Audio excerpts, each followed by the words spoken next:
It brings me great pleasure to tell you that I am finally starting to make some gains in my photography and videography business. I'm starting to break even every month, and you can tell that I'm doing great because I have doubled the number of polo shirts in my closet. Well, not now. There's not two of them in my closet. I'm wearing one of them. So once I wash this shirt and hang it up, then the number of shirts in my closet will be doubled. But that brings me to a financial problem. Now that it's been a year and a half where I've held off on spending, I want to spend every single dollar that I make. And I realize that can be a problem. If we're being honest, I've been feeling kind of poor for the last year and a half because I've basically been using the savings that I've already had saved up to make ends meet. The crazy part is how poor I feel doesn't really match up with the reality. I've caught myself trying to outspend the money that I'm earning. It's almost like a trauma response to feeling poor. I just have the urge to go buy all the things that I wanted to buy for the last year and a half because I haven't been able to. Anyway, I recognize this is a dangerous mindset to have, so we're gonna come up with a plan. Normally I would talk about, how we're gonna do savings and investing first, but let's have some fun.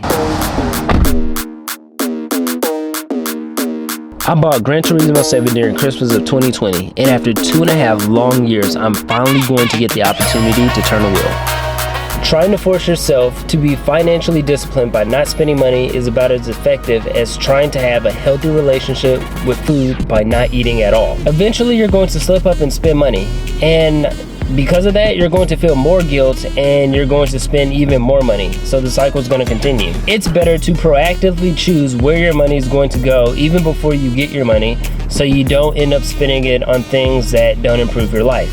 I'm going to choose to spend my money in 3 different categories. The first one is dates. My wife deserves to be taken on dates, and it's been a while since we've consistently gone on dates.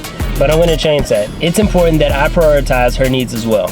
The second one's going to be clothes. I keep a running list of clothes that need replacing in my closet, and since I haven't been buying clothes for the last year and a half, some of my things have started to get old, so it is time to replace them. You're probably surprised that I bought a sweater and a long sleeve shirt during the summer. Winter clothes are discounted during the warmer months, so it's a great way to get high quality clothes at a lower price. The last thing that I'm choosing to spend my money on is going to be office furniture. I'm tired of using the kitchen table as my office. I'm pretty sure the rest of the family is tired of me using it as well. Each one of these categories is going to get $100 to spend during each month, and whatever I don't spend for the previous month rolls over into the next month.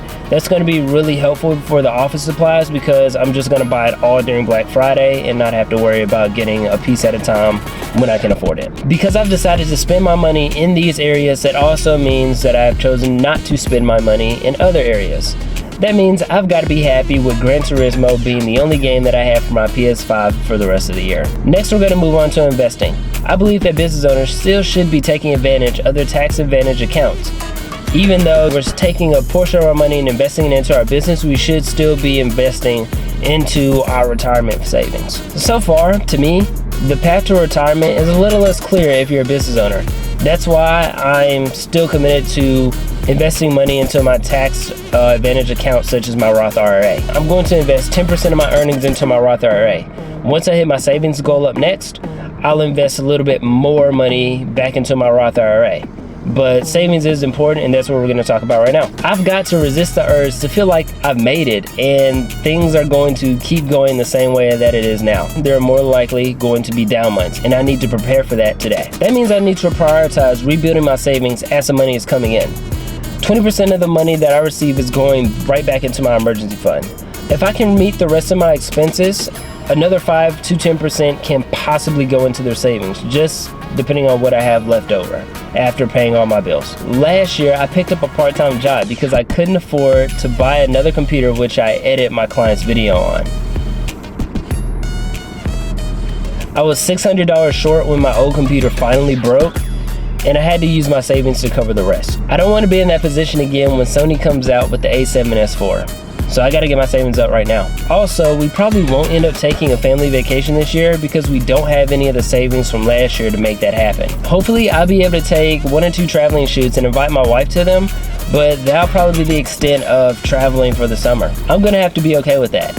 But next year, believe it, we're going to prioritize travel. As a business owner, Each day is a new challenge. I didn't even realize how depraved I felt until I started making money again. I'm sure even if you're not a business owner, you can relate to the payday feeling. We can easily get trapped in a cycle of overspending because we're overcompensating for a feeling of loss within ourselves. If this resonates with you, recognize that you have the power to choose what you want to spend your money on, and come up with a plan just like the one I did right here and make it happen. Hopefully this gives you a clear understanding of how our feelings can affect our finances, and you can use what you learned today to be one step closer to using money to create the life that you want to live.